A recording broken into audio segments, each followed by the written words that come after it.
ndabwira umuntu wese witwa umukozi w'Imana, nzi neza ko social media igera kuri, ucunge Satani ntakurashisha umwambi wita uruzerero. Igihe cyose uzumva ko wagezeyo, igihe cyose uzumva yuko wabaye umusitari mu bintu by'Imana ukaze, uzamenye ko uruzerero rwo mu buryo bw'umwuka rugiye kukwataka. Igihe cyose uzaba udaca bugufi, igihe cyose umushumba azaguhamagara ntumuhitabe, igihe cyose umva nkubwire, igihe cyose uzatangira kuzamuka kuri aritari ukajya guhanurira umushumba wawe kuri aritari mu materaniro yo ku cyumweru, mu materaniro mu mbaga z'abantu benshi, uzamenye ko Satani yaguteje umwuka w'uruzerero. Uyu munsi ntabwo abaringi mu kiririmba. Umuririmbyi wese umenye kuririmba ahinduka umucuruzi, agakiza urakarambika ugasigara ucungana n'inote.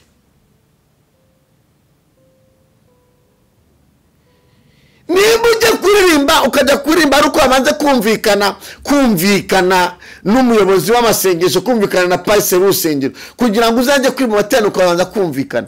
Inshuti yanjye, ntushaka kuba warize ibyo kuririmba. Uyu munsi dufite abaririmbyi bafite uruzerero mu byo mwuka, baririmba mu makorari uko bahembwa, ataba yahembwe ntaze kuririmba.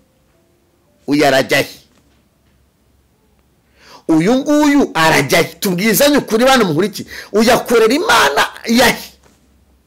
Yaba atahembwe ntaze gucuranga, yaba atahembwe ntaze kuririmba, yaba yahembwe akaririmba. Ucyo nicyo bita uruzerero.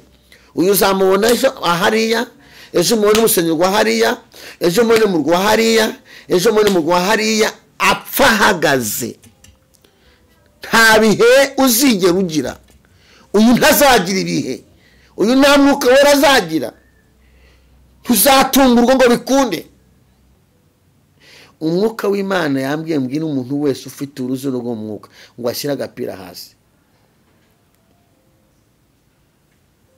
Ibi ngibi mugiye kubona bigiye gusakara mu gihugu, bigiye gusakara ahantu henshi. Mugiye kubona ibintu abantu b'inzererezi babeshya Imana ngo yavuze itavuze. Ariko ibyo Satani abizanye kugira ngo ibihe byo gusenga bikamuke mu bantu, kuko y'abantu batangiye kubeshya Imana, hari ingamba zindi zifite. Uru ruzerero mu buryo bwo mu mwuka nirwo rusenya itorero, nirwo rwangiza sosiyete, nirwo rwangiza umuryango. Umuntu wamaze kuba inzererezi byo mwuka ntatinya gushyira inzara muri marete, gushyira amabuye muri marete, gushyira ibiti muri marete. Wamuhamagara ngo aza gusengere, akavuga ati humiriza, ugahumiriza, agafata imiti agashyira mu ntebe, agafata yamabaye agashyira mu ntebe. Ubundi rero akavuga ati mbega abazimu barakwishe, ibintu barabitabye, dore ibintu biri mu ntebe, byahe byakajya kandi byashizemo. Inzererezi ihinduka umwesikoro iba mu nzu y'Imana. Nabwiye abantu mata ndavuga ngo nusenga nimujya musenga, umuntu nagusura utamuzi, senga wagize gutya, shyiramo imyanya agire ngo urahumura utamurize, urebe hari uzasanga ari inzererezi mu buryo bw'umwuka. Abantu bagiye kwibwa, abantu bagiye kubeshwa, abantu bagiye kweswa, abantu bagiye kujya bahahamurwa, umuntu guhahamure. Byaratangiye. Umuntu ufite uruzerero buryo mwuka agira ikintu cy'iterabwoba, mbabarangire mu bamenye, agira ikintu cy'iterabwoba, agira ibikabyo, ubuhanuzi bw'abari ibikabyo, atakomye amashi, atasimbutse ngo mene parafu ayikubita igipfunsi, ntabwo umvamo. Wikangwa. Iyo umuntu afite uruzero byo mwuka ntashobora gusubizwa, kuko kugira ngo ijuru gusubize nuko uba ufite ahantu barizwa. Ariko dufite abantu b'inzererezi mu buryo bw'umwuka, aho atagiye gusengera umurimo w'Imana itorero, akajya gusengera umuntu ngo atazakora mariage. Hari ujya gusengera umuntu ngo ubukwe buzapfe. Inzererezi y'umwuka usanga mu butayu yagiye gusenga, wakanaka ngo mama ngo ubukwe buzapfe, ngo ubukwe buzahirime. Zero. Uwo ni inzererezi mu buryo bw'umwuka.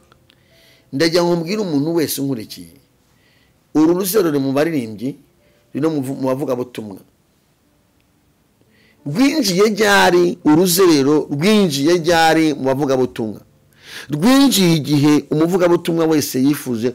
Tubaye ikaze abantu mudukurikiye mwese, abari mu gihugu cyacu, tubaye ikaze abari ku migabane itandukanye y'isi, tubaye ikaze inshuti za gusengerwa aho muherereye mwese. Turavuze ngo umugisha w'Imana ubabeho, imbaraga z'Imana zibabeho. Nifuze ko kuri kino kiganiro, kandi ikiganiro nzi neza ko kizakubaka, ikiganiro kandi ndazi kuzagikoramo ibintu byinshi. Urarekena buri muntu wese gukurikira kino kiganiro cyo kumanwa, kandi uzajya ufashwa mu izina rya Yesu. Ndazi neza ko kizahindura ubuzima bwawe, hari icyo uzagikuramo. Nkuko bisanzwe na Remana Barisi, nzi neza ko murafashwa.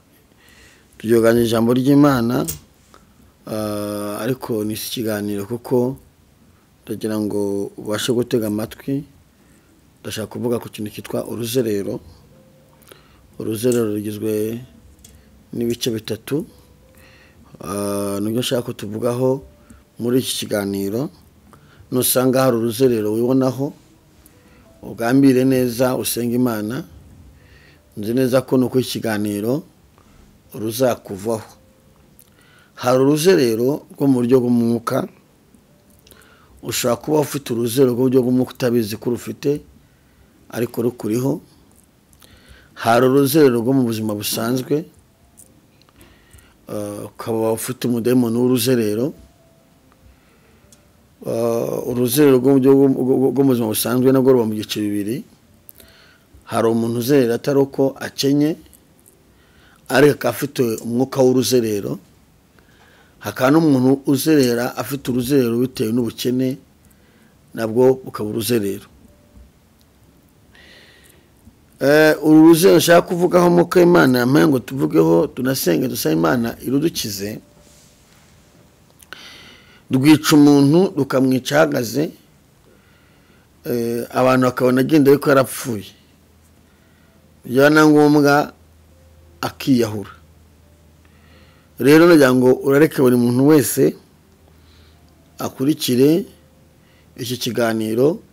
Nzi ko kizagufasha, ndetse n'uwifuza no kugira ibyo umbaza uzabimbaza ku kintu kijyanye n'uruzerero, kandi nzi neza ko uzarukira mu izina rya Yesu. Kuko umwuka w'uruzerero uturuka kuri dayimoni, nta muntu n'umwe utifuza yuko ava mu ruzerero. Umuntu wese yifuza kuva mu ruzerero. Tuzaranya twibaza, ni gute umuntu ava mu ruzerero? Umuntu yava mu ruzerero gute? Hari uruzerero bwo mu gice bitatu, hakaba n'uruzerero rwa kane rw'imikorere, narwo rukaba uruzerero. Uruzerero mu buryo bw'umwuka ko ni rumwe. Uruzerero rw'umuntu rwo mu buzima busanzwe, umuntu azerera atari uko abuze amafaranga, ari ugasanga afite umwuka w'uruzerero, umudayimoni n'uruzerero amuriho. Uruzerero rwa kabiri, umuntu akagira uruzerero bitewe n'ubushomeri n'ubukene, yato n'umwuka w'uruzerero w'ubukene. Uruzerero rwa kane ni uruzerero umuntu azerera bitewe n'ibyo akora byaranze. Ibi byo tujya kuganiraho muri uku kwezi. Abantu muzajya mukurikira iki kiganiro ku manywa, ndifuza ko mu masaha itazuzuye mugomba kujya mugikurikirana, ugasaba Imana ngo ndinde uruzerero, kandi Imana izarukurinda, ruzakuvaho. Uruzerero Imana izarukurinda. Tuzarusanga no mu muryango, tuzarusanga ahantu henshi. Imana izarukurinda. Rero urarekera buri muntu wese gukurikira kino kiganiro, kandi nzi neza ko ikiganiro kizubaka umutima wawe, hari icyo kizahindura ku buzima bwawe. reka dusenge dutangire. Mana data mu izina rya Yesu Kristo, uri Imana y'ububasha, uri Imana ikomeye, uri Imana ifite imbaraga, uri Imana ifite ubutware, uri Imana ishobora byose, uri Imana ikuraho igisuzuguriro, uri Imana ikuraho amateka mabi, uri Imana ikuraho uruzerero. Muri kano kanya turasenze ngo umuntu wese uzi gukira ikiganiro akumva hari uruzerero rumuriho, ubashe kurumukiza, ubashe kuzamuhindura ubuzima, ubashe kuzamwagura muri byose, umukize uruzerero, muremera amashinge muri byose. Mwami turasinze kugira ngo ubane natwe muri byose, iki kiganiro kizafashe buri muntu wese uzadukurikira azahabwa umugisha, amateka azahinduke. Tunyambaje twizeye gutyo mu izina rya Kristo wa Nazareti, amen. Uyu munsi tugiye kuvuga ku ruzerero rwo mu buryo bw'umwuka, nibwo tugiye kuvugaho. N'urwisangamo uhita usaba Imana gukira uwo mudayimoni. Uruzerero rwo mu buryo bw'umwuka nibwo tugiye kuvugaho uyu munsi. Ese umuntu abinzererezi gute? Umuntu yandura umudayimoni w'uruzerero mu buryo bw'umwuka gute? Ushobora kubaho uri umukozi w'Imana, ukorera Imana, ariko ufite uruzerero mu buryo bwo mu mwuka. Indwara zirindwi ziranga umuntu ufite uruzerero mu buryo bw'umwuka. Indwara ya mbere, umuntu ufite uruzerero mu buryo bw'umwuka ntagira habarizwa, ntagira aderesi. Iyo ni indwara ya mbere Satani aguteza. Uba warabatijwe, wamara kubatizwa ugasohoka mu idini, ukava mu itorero ryawe, ukagenda ukaba inzererezi. Dayimoni ikaguteza uruzerero rwo mu buryo bw'umwuka. Iyo ni indwara ya mbere umuntu agira, ikamwicira. Dayimoni ikakwica uhagaze, ntupfe ngo bagushingure, ariko ikakwica. Uru ruzerero igihe cyose uzabaho uri umukozi w'Imana, ukabaho ukunda Imana, utagira aho ubarizwa, uzamenye ko Satani yakurasa umwambi witwa uruzerero rwo mu buryo bw'umwuka. Igihe uzabaho utagira aho usengera, utagira utero ubarizwamo, utagira n'ibyo washinje, ariko ukabaho uhanura, ukabaho ubwiriza, ukabaho uvuga ubutumwa, bakubaza gusengera hehe, ejo aho uvuze wajya hano ukavuga ahandi, wajya hano ukavuga ahandi, uzamenye ko ufite ikibazo cy'uruzerero.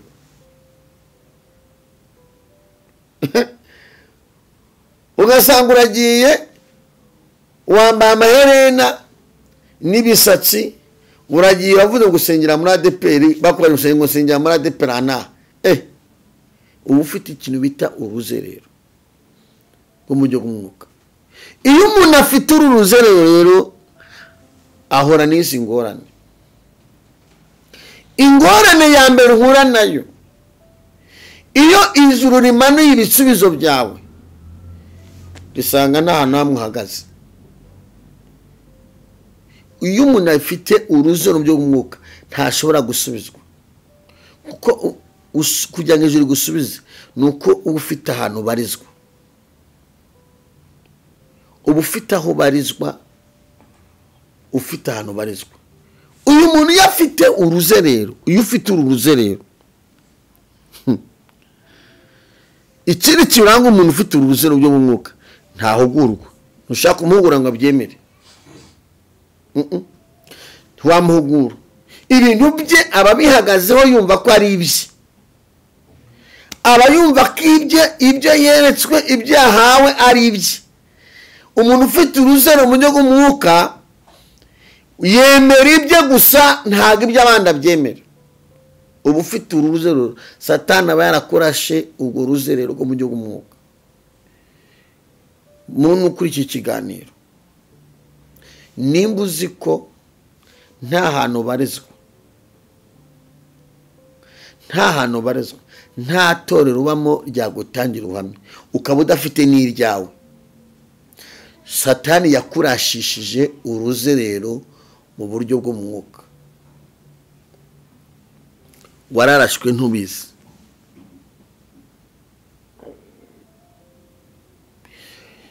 Icya gatatu kiranga uyu muntu ufite uruzerero mu buryo bw'umwuka, ntamenye ibyo avuga. Ni wa muntu uvuga n'ibyo adahagazeho, ni wa muntu ubeshyira ngo Imana iravuze itavuze, wamushakisha ntumenye ahantu abarizwa. Uyu muntu aba afite icyo bita uruzerero mu buryo bw'umwuka, aba yararashwe. Dufite abantu barashwe, dufite abantu barashwe, Satani arabarasa, baragwa, bandura umudayimoni w'uruzerero, banga mu nzu y'Imana, ni abahanuzi b'ibihuru. Uyu muntu ntazatinya kukwiba, uyu muntu azatinya kugusambanya, uyu muntu azatinya kukwesikora.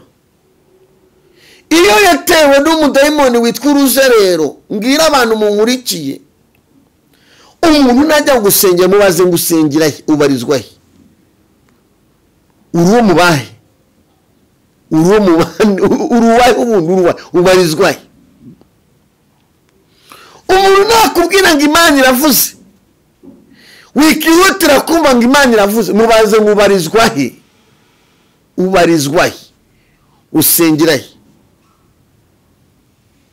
Nusanga ntasengera wango sengera umutima ngo aho mbonye sengera, afite umudayimoni w'uruzerero, yaraswe, dayimoni yamuteje uruzerero rwo mu buryo bw'umwuka. Uyu muntu yameze gutya, naho yafite amavuta, bigeraho agakamuka, yamara gukamuka agasigara yibisha Imana. Kuko kugira ngo utibisha Imana, nuko ugomba kuba ufite aho ubarizwa, ufite gikurikirana. Abangaba ntibatinya guharabikana, ntibatinya kuvuga ibitavugwa, ntibatinya, bavuga ibintu batahagazeho. Reka mbwira umuntu wese nkurikiye, mubwire ngo Imana ikurinde ikintu cyitwa uruzerero mu buryo bw'umwuka. Dufite abantu b'inzererezi mu buryo bw'umwuka.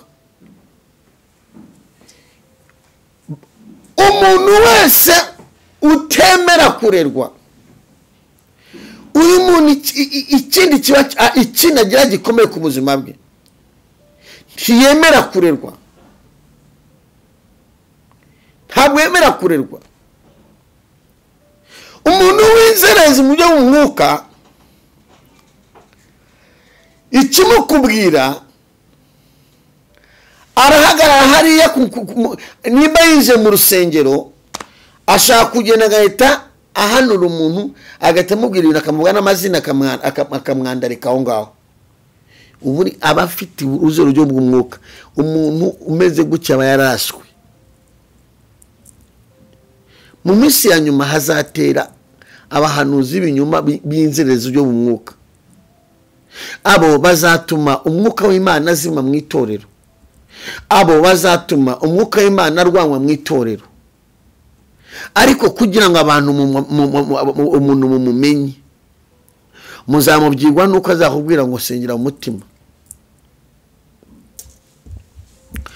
Deruka kumwakira iwacu, araza arahindisha kabisa. Undi mwanya tuba tumubonye ahandi, simuvuze, tuba tumubonye ageze ahandi mu icaci. Munaraje baramwakiriye, ati mume kuyobora, ati ririri turashaka guhanura, ati kaci, abo mwanya umubonye, ubu mubonye ahandi, baragiye umubonye ahandi, abageze mu rindi, abakozi bitangaza. Inzererezi zo mu buryo bw'umwuka zisha umurimo w'Imana. Iyo watewe n'umudayimoni w'uruzerero mu buryo bwo mu mwuka, ukomeretsa benshi. Kandi kugira ngo uzimenye ko dayimoni yaguteye yakwangije yaguteje umudayimoni biragoye. Kugira ngo uzamenye ko dayimoni yakwatatse yaguteje uruzerero rwo mu buryo bwo mu mwuka biragoye. Kereka iyo usuwe n'Imana ko afite Imana ikakurarikira umuntu akaza mu buzima bwawe ukamwubaha ukamutega amatwi. Iyo uyu mudayimoni yagufashe ntusubizwa, ntuhinduka, aho icyo akora aragucunga paka ugazashiduka yakurashe mu cico ugashiduka isi yose kubonye. Reka mbwira umuntu wese unkurikiye witwa umukozi w'Imana, umuntu witwa ko ari umunyamasengesho asenga, uricara ubibaza ngo ariko ndacyari mu murongo neza? Uruzerero rwo mu buryo bwo mu mwuka, ujya muri ADPR ntufashwe, ukajya muri Zayo ntufashwe, ukajya muri Gatolika ntufashwe, ukajya muri Anglikani ntufashwe, ukajya Sosiyete ntufashwe, ugapanda y'ibihuru. Ubu dufite abantu bahanurira mu bihuru, ugapanda y'ibihuru bikanga, ukajya ku mbuga nkoranyambaga ukajyaho, ni byiza, ukazerera, Satani akakuzereza bikazarangira gukamuye agakiza kakakuvanamo. Iyo udafite gikurikiranwa urangira Satani akurashe. Reka mbabwire, nta muntu nuvuga ngo urakuze ku buryo nta muntu ugukurikirana, uzamenye ko barangiye. Igihe cyose uzumva yuko wowe wishoboye utashobora kumva inama z'abandi, uzamenye ko utagihari, uzamenye ko Satani yaguteje uruzerero mu buryo bwo mu mwuka. Uko waba umeze kose, uko waba usenga kose, uko impano zose aho ufite zose, nusanga utagifite aho usengera, igihe cyose aho usengera batazakubonamo imbuto, uzamenye ko wahuye n'ibibazo. Igihe cyose uzabaho udafite ahantu barizwa kandi witwa umunyempano, uzaba ufite ikibazo. Nimba ufite impano, gerageza ugere n'ahantu barizwa. Nimba aho usengera utahemera, gira ibyawe ariko bimenyekane. Ukiri umudayimoni wita uruzerero rwo mu buryo bwo mu mwuka. Uyu mudayimoni iyo yafashe umuntu, n'umuntu akamwandagaza akagufata, n'umuntu uzaguhanurira nyuma y'icyumweru akwibe. Wicaye kwishyura umuntu ni wa muntu amanure cyangwa se we, n'umuntu uzakubwira ibintu by'Imana ikindi gihe agutuburire. Iyo Satani yateje umuntu uruzerero, kandi nimba hari ibintu Satani ari kwataka ni ibyo ngibyo. Satani afite gahunda yo gukamura abakozi b'Imana. Iyo udasenze arakwinjirira akaguteza umukene, ukaba mu buzima bwo kwifuza, ugatangira ukiba, ugatangira ukesikora, uruzero rukagufata. Mbwira umuntu wese unkurikiye, uburyo wakira uruzerero rwo mu buryo bw'umwuka nuko wasubira ku isoko ugashaka amavuta, ukegera abakozi b'Imana, ukegera abatambyi, ukegera abantu b'Imana. Nimba utemera guhugurwa uri umukozi w'Imana, umenye ko ufite uruzerero rwo mu buryo bw'umwuka. Nimba utemera kugirwa inama, umenye ko ufite uruzerero mu buryo bw'umwuka. Nimba utubaha abantu bakuru, utubaha abakozi b'Imana, utubaha abantu bakuru, umenye ko ufite uruzerero mu buryo bw'umwuka. Igihe cyose uzabona Satani atangiye gutereza kutubaha itorero, kutubaha igihugu, ugasanga ntubaha abayobozi bawe, ntubaha abo muyoborana, ugasanga ntufite umutima kuba, uzamenye ko dayimoni yaguteje uruzerero rwo mu buryo bw'umwuka. Igikurikiraho Satani guteza isi, reka nkubwire wumva yuko uri kurwanira Imana ishyaka ariko itaragutumye. hashira igihe ikagutamaza Satani aragutamaza n'Imana ikabigiramo uruhare ukibaza bikakuyobera. Ndabwira umuntu wese witwa umukozi w'Imana, nzi neza ko social media igera kuri, ucunge Satani ntakurashisha umwambi wita uruzerero. Igihe cyose uzumva ko wagezeyo, igihe cyose uzumva yuko wabaye umusitari mu bintu by'Imana ukaze, uzamenye ko uruzerero rwo mu buryo bw'umwuka rugiye kukwataka. Igihe cyose uzaba udaca bugufi, igihe cyose umushumba azaguhamagara ntumuhitabe, igihe cyose umva nkubwire, igihe cyose uzatangira kuzamuka kuri alitari ukajya guhanurira umushumba wawe kuri alitari mu materaniro yo ku cyumweru, mu materaniro mu mbaga z'abantu benshi, uzamenye ko Satani yaguteje umwuka w'uruzerero. Kubera iki? Impano ziragenzurwa. Impano kuba zifite impano zigenzurwa na nyirazo. Impano zirakontororwa. Ubuhanuzi bw'umushumba, ubuhanuzi bw'umupaseri, ubuhanuzi bw'ubuyobozi bufite uko bugenda. Iyo bufite bujya muri envelope, ubwo buhanuzi bujya muri envelope, ukabujyana ukabushyikiriza umuyobozi ukamubwira ati hari ibintu Imana yambwiye.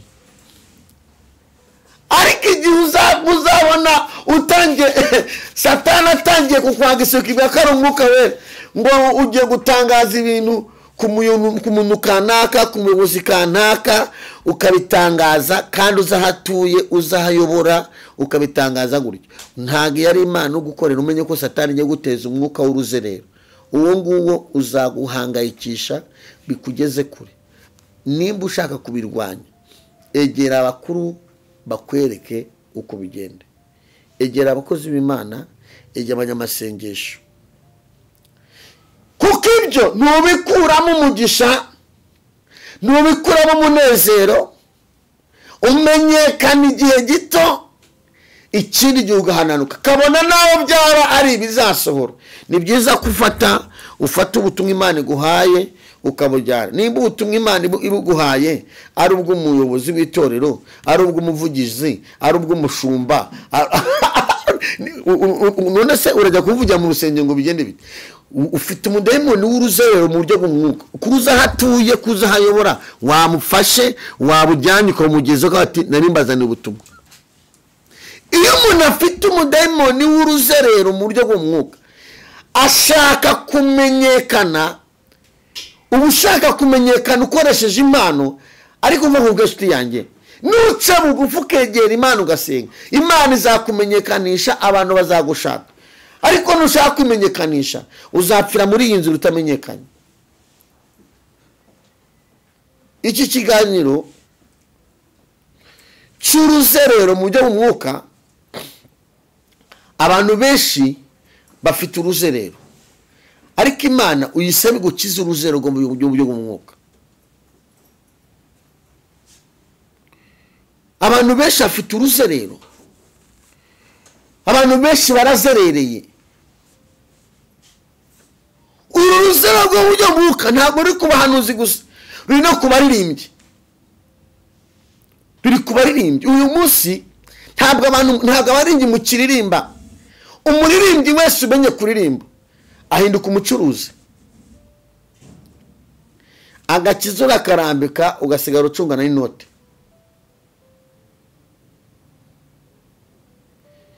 Niba ujya kuririmba ukajya kuririmba ariko wabanza kumvikana n'umuyobozi w'amasengesho, kumvikana na pasiteri w'urusengero, kugira ngo uzajye kwima amateraniro ukabanza kumvikana.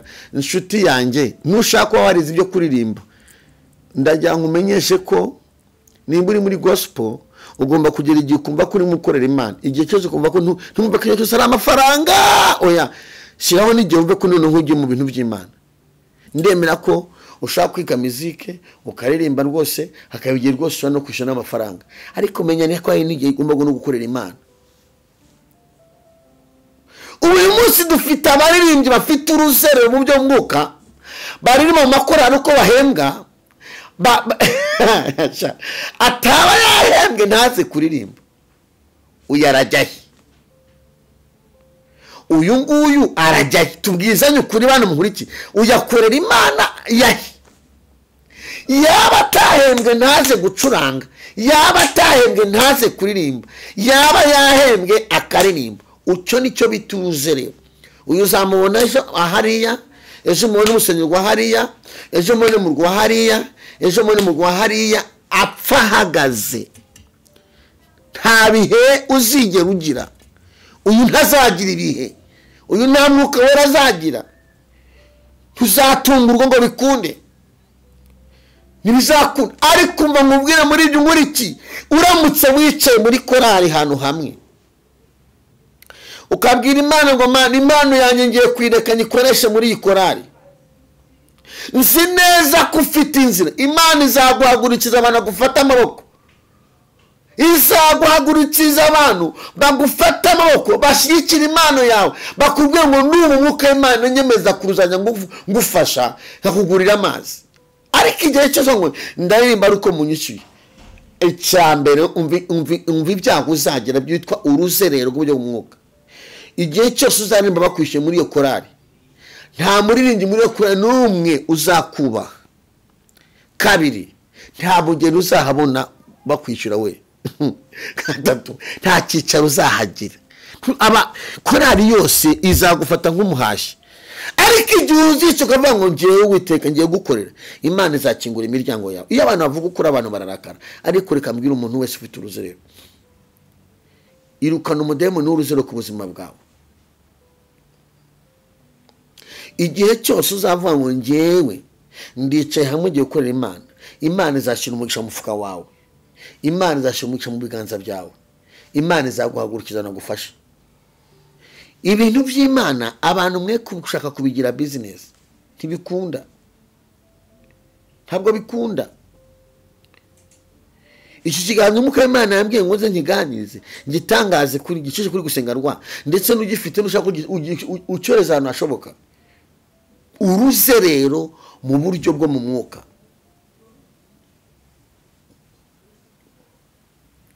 mu buryo bwo mu mwuka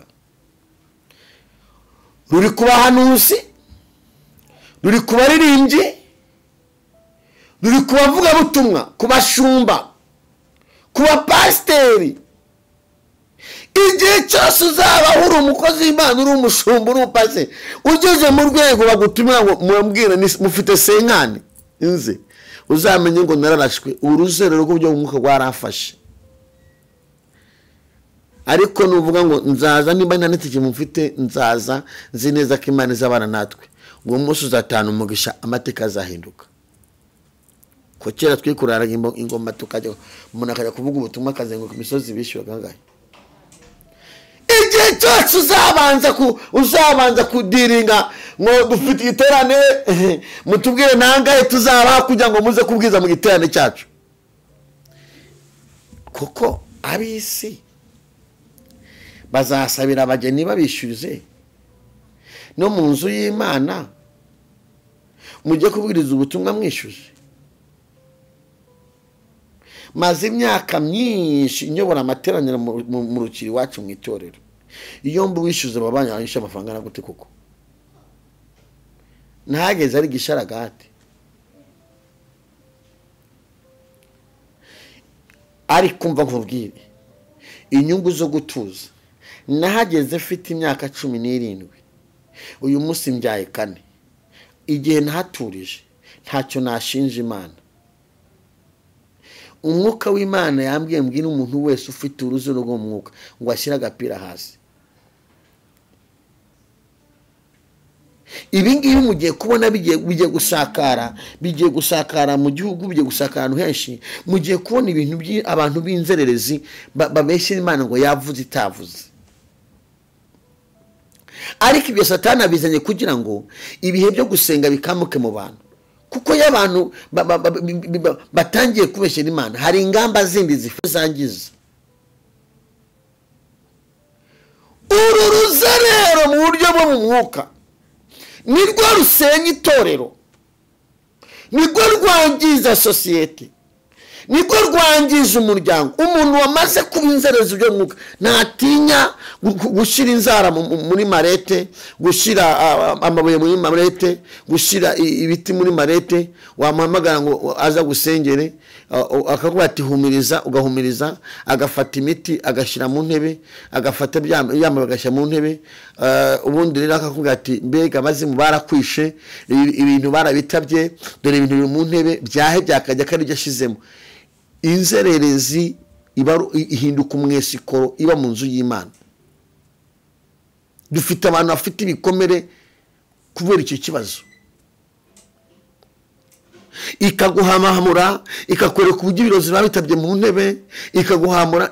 Nabwiye abantu mata ndavuga ngo nusenga nimujya musenga, umuntu nagusura utamuzi, senga wagize gutya, shyiramo imyanya agire ngo urahumura utamuzi, urebe hari uzasanga ari inzererezi mu buryo bw'umwuka. Biravuga ngo mureke urukunguru kwe n'amasaka, mumenye ko urukunguru ruhari, amasaka arahari ko n'urukunguru rurahari. Torero bantu b'Imana, amasaka arahari rwose ariko n'urukungu rurahari. Rero dukwiye kumenya ko turi kumwe n'urukungu, tukamenya iyo tubana narwo. Ugomba kumenya uburyo ubana n'urukungu. Hari ibintu utakwiye gushyiraho umwanya. Niba ubonye umurimo upfuye w'Imana, senga, nta mpamvu yo kujya kuwutaramiraho no kumusebya. Iyo ukiri umukozi w'Imana nyawe urasenga. Hase abisi bazawusebya, nawe usebye wararashwe. Nk'umukozi w'Imana, umurimo w'Imana ugapfa, senga. Kimbere y'Imana, urira Imana, bwira Imana ibi ni ibiki mbonye. Ariko ibintu biri hano ku isi, Satani, bantu b'Imana munkurikiye, ndagira ngo babwire ngo uruzerero rwo mu buryo bwo mu mwuka. Yewe itorero ryacu bagerageje gushyiraho ngo amashuri y'ubuhanuzi, ntibizashoboka usibye gusenga, amashuri ngo y'ubuhanuzi. Ye umva mbabwire, igikwiye gukorwa mu Imana mishuri ni ugufata igihe cyo gusenga, mugasengera abanyempano, abantu bafite amatorero, abantu bafite aho basengera, mugasengera abanyempano, mukajya mubatumira, ababura, abadahari, abataboneka, abatitabira, batazwi, mugatanga raporo ko mutabafite. Hanyuma abantu bakamenya uburyo birinda abantu, kuko bigiye kuba byinshi. Uruzerero rugiye kuba rwinshi, abantu bagiye kwibwa, abantu bagiye kubeshywa, abantu bagiye kweswa, abantu bagiye kujya bahahamurwa, umuntu aguhahamure. Byaratangiye. Peruka kwakira umwana, haraza ari kurira ku rusengero, ambwira uburyo aho n'inzira zo mu buryo bw'umwuka. Imujyana ahantu ngo ku Gisozi abantu bajya gusenga, simpavuze sinza hariho ngo mwigashamagare, baragera bajya gusenga. Nshuti yanjye afite telefone yatashe nk'iyi, arama ngo telefone nk'abazimu, telefone amwe bazimu gute?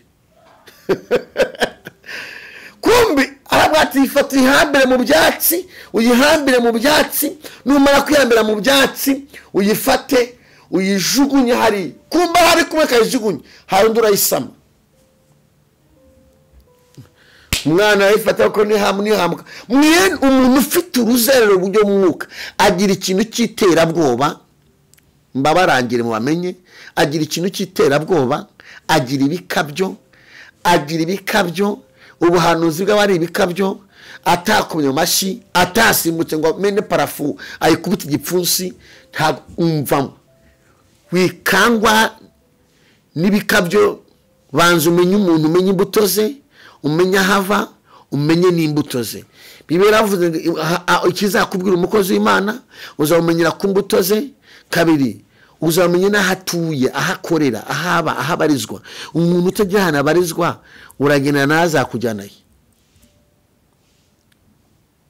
Ndimo ndavuga uruzerero Satani yinjije mu bakozi b'Imana, mu itorero ruri kugonganisha abantu b'Imana, rugonganisha amakorari, rugonganisha iki, mwene uwo nguwo. Niwe umuntu wapfuye mu mwuka warashwe, ajya gusengera undi ngapfe. ubu dufite abantu b'inzego z'umwuka bajya gusengera abandi ngo bapfe. Imana ikubwira ngo ujya gusengera umuntu apfe, iyo ni yayo, ntibishoboka.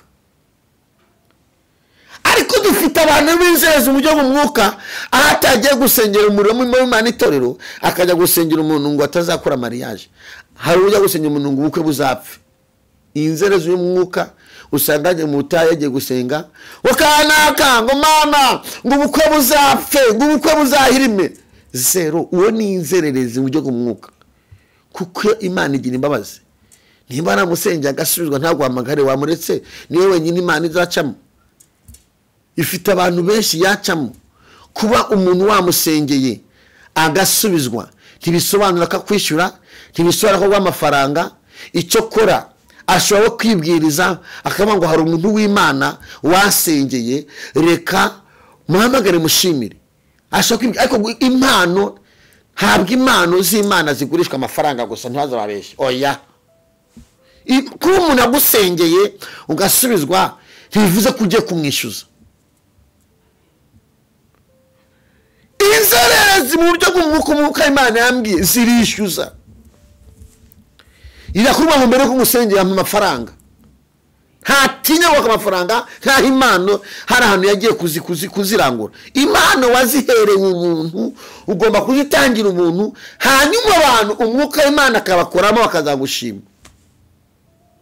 Iby'isi urabisambe ariko ukazabisiga. Iyo waraswe n'umudayimoni bita uruzerero bwo mu buryo bwo mu mwuka, abantu benshi bafite satani y'uruzerero. Iyo umuntu nuhura nawe yararashwe, azakubwira ngo mbere ko gusengera uranyishyura 500.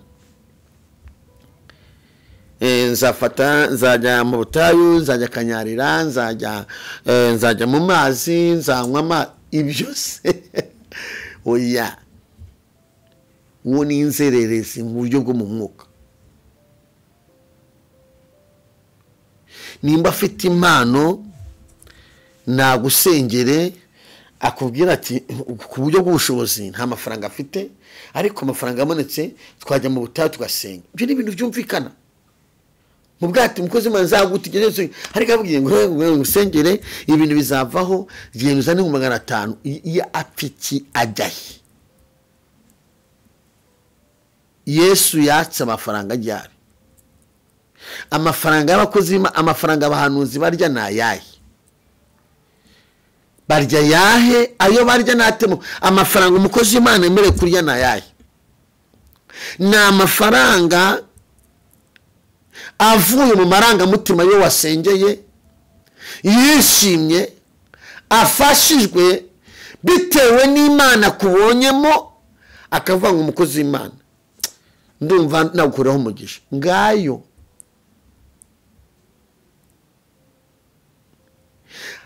na amafaranga n'ibyacu mwira amashimwe, ibyo byabatambye. Ariko umuntu akubwira inzira zikavuga ngo uratanga 5,000 kugira ngo ukire, nawe ukabyemera. We ukabyemera. Umwuka w'Imana yambwiye ngo irinde inzererezi zo mu buryo bwo mu mwuka. Imana izatabara, Imana ikora igisuzuguriro, Imana irazamura, ikura abantu ku mukungugu ikabashyira hasi. Nushaka kubisoma uzabisoma muri Zaburi 113 ku murongo waho, zari ku murongo waho wa 7 ugere ku murongo wa 6. Imana ibasha kuvana umuntu hasi, ikura abantu ku mukungugu, icisha bugufi bakomeye, igashyira hejuru abanyantege nke, igukura hasi, igukura mu mukungugu ujyare. Ntago wirwaniriye, ubu waciye bugufi ukagira ku mukungugu cya bugufi, ikakugira impuhwe, ikakuvana mu mukungugu. Wishaka gushaka kwibisha impano z'Imana.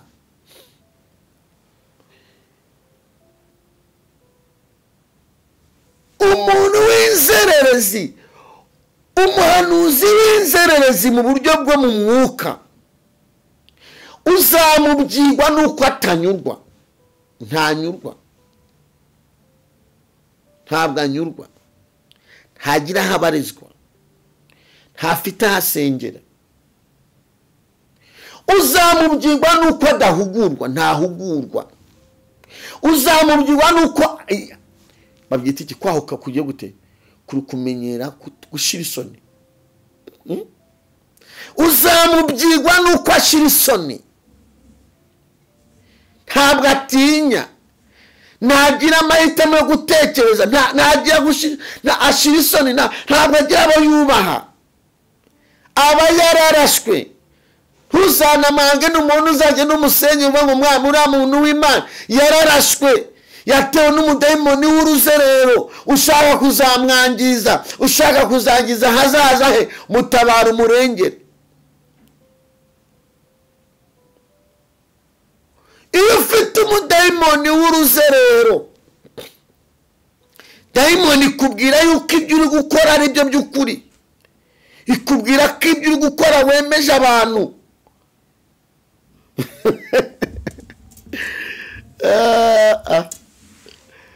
Ntabwo rwose umuntu w'umukozi w'Imana nyakuri hari ibintu adashobora guhanura ku matangazo nk'angaha. Hari ibintu avuga mu buryo bw'ubwenge. Umuhanuzi nyakuri karekada warezwe, hari ibintu adashobora kuvuga kuko Imana yaguhaye ubwenge. Ndajya nkubwira umuntu wese unkurikiye, uru ruzerero ruri mu baririmbyi, rino mu bavuga butumwa. Rwinjiye ryari uruzerero, rwinjiye ryari mu bavuga butumwa, rwinjiye igihe umuvugabutumwa wese yifuje, umuvugabutumwa yifuje ko ajya kubwiriza bavuganye igiciro. Igihe cyose uri umukozi w'Imana uzajya kubwiriza rikagusohokamo ukavuga ngo nangahe mwampangiye, ikure ku rutonde rw'abakozi b'Imana. Sukira umukozi w'Imana, uri umucuruzi w'ijambo ry'Imana n'impano z'Imana. Igihe cyose igiterane kizaba bakagutumira ukavuga ngo nangahe mwampangiye, nangahe, harangahe, envelope nangahe mupangira umuntu, hita wikura ku rutonde wararashwe. Kandi ingaruka zabyo ni ingaruka zizakugeza kure, ni ingaruka zizakwicira izina, ni ingaruka zizagusebya, ni ingaruka zizakwangiza ubuzima abantu bakakuvaho, ni ingaruka uzagira bikagera mu rwego abantu bakwita amazina. Satani aragushuka akagukuraho abantu akakuzanira ababi. Iyo wamaze kwinjira, Satani yakurashe igenda ikuvanaho abazakugira umumaro, ikakuzanira abazakwicisha. Iyo wamaze gutegwa n'uwo mudayimoni, Satani agenda kuvanaho abazakugira umumaro, akagenda bakuvanaho, akagenda kuzanira abazakwica, abazakwicisha, akaba aribo bazana bakakwagiserera mu mafuti, bakakwagisera mu byo urimo, bakakogeza. Dufite abantu bazi kogeza umuntu ari mu mafuti. Igihe cyazagera ukazisama warasandaye, umwuka w'Imana kuntumye nkubwire ngo sigaho, rekeraho, tsinda umudayimoni w'uruzerero mu buryo bwo mu mwuka, kuko n'ubutari ubu wabayeho, n'ubutabu wawa ikubeshejeho izakubeshaho. Fata ibihe byo gusenga, fata ibihe wegera Imana, fata ibihe ushaka Imana, fata ibihe mwene data ushaka Imana. Nuyishaka uzayibona, ushaka uzayibona, nutayishaka ntabwo uzayibona.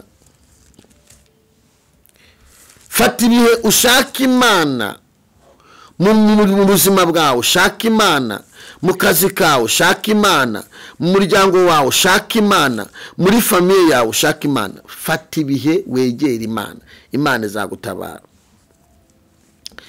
Mu gitabo cy'Imigani 7 hari ijambo rivuga ngo mwana wanjye komeza amagambo yanjye kandi amategeko yanjye uyizirike. Komeza amategeko yanjye ukunde ubeho, n'ibyigisho byanjye ubirinde nk'imboni y'ijisho ryawe. Uzabisanga mu gitabo cy'Imigani 7. Mu gihe cyose utakomeje amagambo y'Imana, mwana wanjye komeza amagambo yanjye kandi amategeko yanjye yakomeze ukunde ubeho. Igihe cyose utakomeje agakiza muri wowe uzahura n'ibibazo. Wakomeje iki buri minsi? Ni iki wakomeje ngo ngusengere? Ufite icyo wakomeje? Ni icyo wakomeje mwene data? Wakomeje iki ngo dusenge? Ntabyo watakaje mu buzima bwawe? Uracyari mu gakiza neza cyangwa wararashwe? Aho ni warashwe? Uracyemera guhugurwa? Uracyasenga?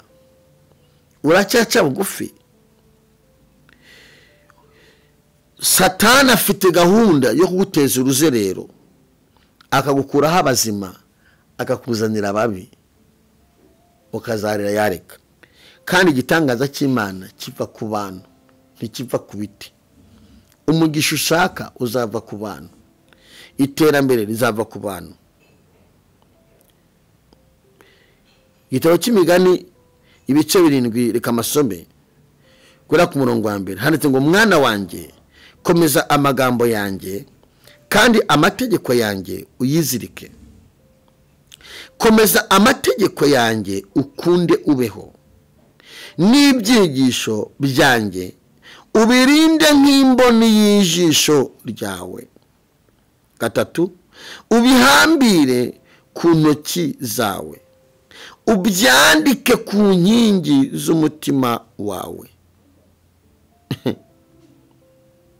4 ubwire bwenge uti uri mushiki wanjye, n'ubuhanga ubwite inshuti. Igihe cyose uzumva ko wabaye umuhanga, ubwire bwenge ngo uri mushiki wanjye. Igihe cyose uziyemera ukumva ko ibintu byose bishoboye, uzamenye ko ariho warangiye, uzamenye ko uruzero rwagufashe. Impamvu bivuze ngo ubuhanga ubwite inshuti ni uko umuntu arapfa agasiga ubuhanga. Ubu uri umuhanga ariko utaca bugufi, Satani kakurasha. Komeza amategeko yanjye ukunde ubeho. Iyo utakomeje ijambo ry'Imana muri wowe, ngo ukomeze agakiza muri wowe, ngo ukabere maso, ngo uce bugufi, ube maso, ujye utekereza, wimaze, usenge, Satani arakwica, akakwica ugapfa uhagaze, ukabaho utariho. Ukabaho utariho. Komeza amategeko yanjye ukunde ubeho. Uruzerero rwo mu buryo bwo mu mwuka, uruzerero ku bantu, uruzerero ku bantu b'Imana, uruzerero rwo mu buryo ngurwo rwafasha abahanuzi, rwafasha abavugabutumwa, rwafasha abacuranzi, rwafasha abaririmbyi. Abo bose bafite uruzerero. Umucuranzi ufite uruzerero umwami Yesu rwo mu buryo bw'umwuka, umutima we uburi ku ndirimbo, nimba ari ebyiri korari iririmba ni ebyiri, nta jambo ry'Imana, nta bindi, aracuranga. Ubuto no kugeza mu rwego bamwe acuranga indirimbo yayirangiza agahita asohoka akajya kwirebera filime cyangwa se akagiye kigira mu bindi. Ni uruzerero, nta gakiza gahari, ni uruzerero. Umubaje ngo wagiye gukora iki? Yabaga nagiye gucuranga. Yavuga ati mwana nagiye kukiraka. Ntabwo bakivuga mwana, bavuga ngo ni Imana. Uyu muntu arajya mu ijuru. Uyu muntu uzacuranga agacuranga arajya mu ijuru. Satani azakudaha, iby'agakiza bitware, kandi iyo mpano wayibonye wasenze, ariko wicaye ahantu hamwe ukubaka ibintu byawe neza, ugasenga, ugacurangira korali, ukabyubaka, ugasaba Imana amavuta, ugasaba Imana igikundiro, byakugeza kure. Waba umuntu ukenewe, wa muntu urasanzwe. Dufite abana bubatse, abacuranzi bubatse ibintu byabo neza, umuhagurutse umwanya mu 500, kuko ibintu byera byubatse byubaka neza. Ariko demoni aguteje uruzerero, 5 urayakorera, bitatu ukayakorera, kwirirwa uzerera, ukava ukajya aha. Uruzerero rwo mu buryo bw'umwuka. Byanga byakona benshi bacuranga bari abasore, ngambwira uburyo uzapanga umushinga wo kubaka ufite urwo ruzerero, ntibizakunda. Satani iba yarakuraje, nibwo uzashiduka uteye umwana w'abaninde, kuko Satani yarakubaze iguteza ikintu cyitwa inyatsi, kuko niwubatse ibintu byawe neza.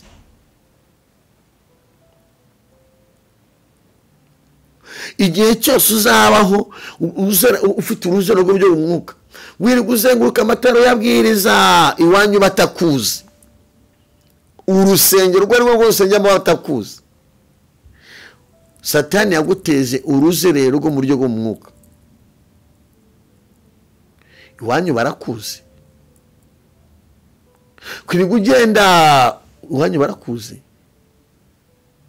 Ejo wari mu byumba wagiye, ni byiza pe, ubu byaba byiza wasenze, byaba byiza koko, ariko gahunda ikujyana ni umurimo w'Imana cyangwa gahunda ikujyana amafaranga ukeneye, batayaguhaye wahasubira. Umuntu umwe yaje kubwiriza aho nyobora amasengesho, ahanyobora simavuga,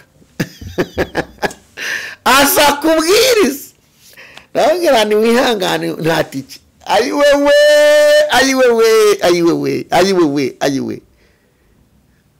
hamwe ati muri abatera mwakubuta mu mene amavuta yo mimenya simba nanaje. Najya ngumurebe ndavuga ni washuti yanjye, envelope iri inyuma irahari. Iyo watewe n'umudayimoni w'uruzerero, igihe cyose uzabwiriza wumva ko hari envelope ihari, baragutegera. Uzabwiriza nk'umuntu wemeza abantu, ntabwo uzabwiriza nk'umuntu ushaka abantu bajya mu ijuru. Uzabwiriza kugira ngo nyine abantu bemere, n'uwagutumiye yemere, amenye ko wasatuye, ariko ntabwo uzabwiriza nk'abantu bajya mu ijuru. Niyo mpamvu ubona abantu bose ajya mu nzu y'Imana mu cyumba cy'amasengesho babwiriza bameze nk'amarushanwa, uvuyeho abashaka kwemeza kugira ngo abantu bamwemere. Nta gakiza karimo, kuko icyo ushaka nuko wemeza abantu akaza kubona amafaranga. Ariko nkubwire, ndashimira abantu barwanyije umudayimoni w'uruzerero, barahari bamurwanyije, bazi uwo mudayimoni kabaho. Haza akabwiriza hagasohoka mukamwirukaho uko kogati mbabara rwose bigenda tutakuguriye n'amazi. Barahari, aza akabwiriza agafata ibiraga ahita yisohokera akigendera, ukamwirukaho mugati wo kabyaro, reka tuguheshe umugisha. Nguwo mukozi w'Imana. Naho wawundi uwaza ngo abari muri envelope winamutumira, nta gakiza afite, yatewe n'umudayimoni w'uruzerero rwo mu buryo bwo mu mwuka. Ariko baracyari bakorera Imana, aza akabwiriza, wanamuha n'itike akayanga akayifashisha abantu akagenda. Barahari mu bakecuru, barahari mu ntara, barahari mu mujyi wa Kigali, baracyahari. Ariko ndabwambye ko n'abandi bafite umudayimoni w'uruzerero barahari. Ndanyamumenya amabanga mbwiye abantu ko iyo umuntu yatewe n'umudayimoni n'uruzerero ryo mu mwuka, ugwiza ibikomere mu mitima y'abantu. Umuntu watewe n'umudayimoni w'uruzerero nta control agira, nta bintu by'Imana bikontorora, ntibikunda, biramunanira. Satani irakuvanga ntubikontorora, kugira ngo ugire iyerekwa ryo mu mitekerereze, imitekerereze y'Imana iyagure, nuko uba uri kumwe n'Imana. Iyo utari kumwe n'Imana, Satani iragupanura ibintu byose, urakubita hariya neza, usenya uwerekanywe, ugasenya izubatse aho utazubaka, kandi Yesu yaje kuzubaka. Ariko ufite uruzerero rw'umwuka urazisenya, urazirimbagura. Uruzerero rwo mu buryo bw'umwuka.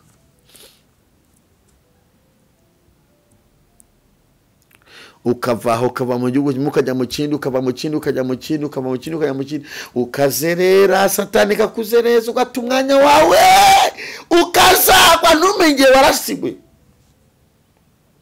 Byaraguteje uruzerero rwo mu buryo bw'umwuka. Harageze ko uwo mudayimoni umwirukana. Ndagira ngo dusenge Imana, dusenge Imana iturinde uruzerero rwo mu buryo bw'umwuka.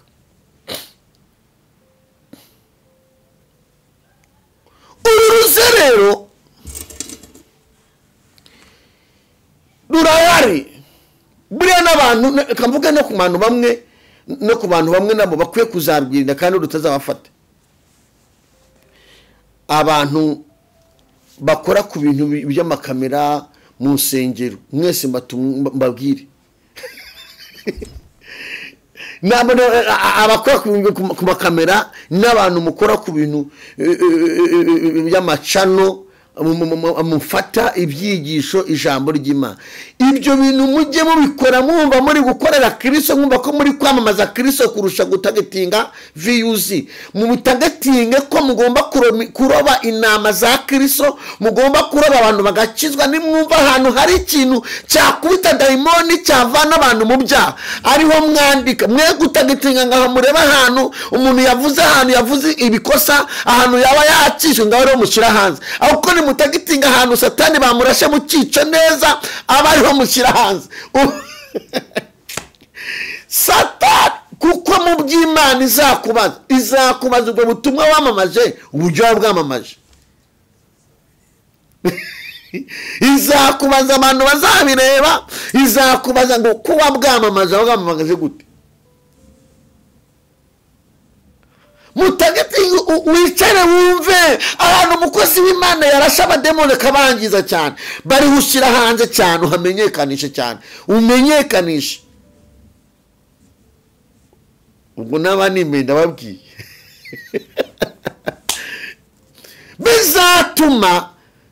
bizatuma isigira amahoro, bitume nawe ubona umugisha vuba, bizatuma Imana ikwishimira ubona umugisha vuba kurusha bagenzi bawe. Ubuhanuzi bwakira bizatuma ubona umugisha vuba mu banyamakuru, mu bantu uzabona umugisha vuba kurusha bagenzi bawe. Nushaka kwifata ubishyire muri agenda ubyandike. Igihe cyose uzarwanira Imana ishaka, igihe cyose uzabera amaso umurimo w'Imana, igihe cyose uzagira ishaka ko abantu bakizwa, Imana izagomera umugisha uzagusanga iwawe n'abana bawe uzakugeraho. Kabona nawe udakijijwe ukamamaza ibya Kristo, icyo cyonyine Imana iragikurikirana, data aragikurikirana. Abantu bose, abantu mwese usaba Imana ngo mwami undinde uruzero rw'uburyo bw'umwuka. Abaramyi, abaririmbyi, abakozi b'Imana, abahanuzi, abavugabutumwa, umuntu wese ukorera Imana, saba Imana kwenda uruzero rw'uburyo bw'umwuka. Ibintu ukora harimo Imana ifitemo inyungu mu mutima wawe. Urahamanya n'umwuka w'Imana ko urukorera Imana, cyangwa ufite gahunda y'ibyo utagetinze, ufite ibyo ushaka kugeraho. Aho ibyo ushaka ubibonye waba ugikoreye Imana, aho amateka yarahindutse waba ugikoreye Imana, amafaranga ushaka uyabonye waba ugikoreye Imana, inzu ushaka uyibonye waba ugikoreye Imana, mariage ushaka uyibonye waba ugikoreye Imana, akazi keza ushaka ukabonye waba ugikoreye Imana. Wakomeza ugasenga. Uruzerero satani yateje, uruzerero ko mu buryo bw'umwuka bw'uburyo umuntu azera mu buryo ukazerera, umwuka uyobya, umwuka w'uruzerero, umwuka uyobya, umwuka w'uruzerero. Imana iwukurinde mu izina rya Yesu Kristo. Umwuka mubi wa satani w'uruzerero, TLPR4, Imana ikurinde umwuka w'uruzerero wa satani utazakwangiriza ubuzima.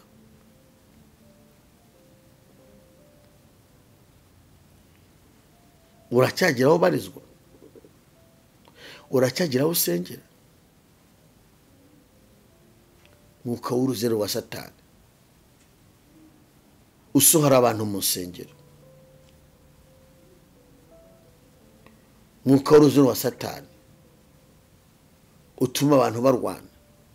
Satani yateje umwuka w'uruzerero kugira mu rusengero abantu barwana bapfa amafaranga.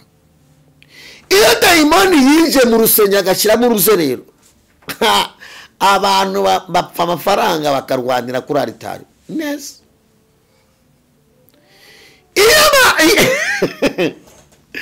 Ikizakubwira urusengero rwinjiyemo n'umwuka w'uruzerero, ntibagombera ko abantu basohoka. Oya, ayo mwatuye, ayo mwashizeho barayarwanira kabisa.